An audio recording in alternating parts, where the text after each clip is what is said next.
আসসালামু আলাইকুম।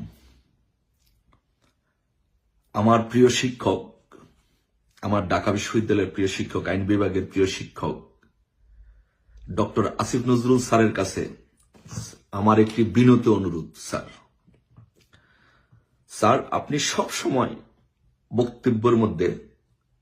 আপনার বক্তব্যের মধ্যে সবসময় সব জায়গায় আপনি বলেছেন বাংলাদেশে ২৬ লক্ষ ভারতীয় চাকরি করে, কিন্তু আমাদের দেশে অসংখ্য শিক্ষিত তরুণ বেকাররা, যুবকরা বেকার, তারা চাকরি পাচ্ছে না। ঠিক আছে স্যার, থ্যাংক ইউ স্যার। আপনার কথার সাথে আমি 100% একমত, সহমত। আপনি বলেছেন যে ২৬ লক্ষ ভারতীয় চাকরি করে। এখন আপনার কাছে স্যার, আপনি এখন দায়িত্বে আছেন, আপনি এখন সরকারের সবচেয়ে ভালো জায়গায় আছেন বর্তমান অন্তর্বর্তীকালীন সরকারের, এবং এই সরকারের সেকেন্ড ম্যান হচ্ছেন আপনি।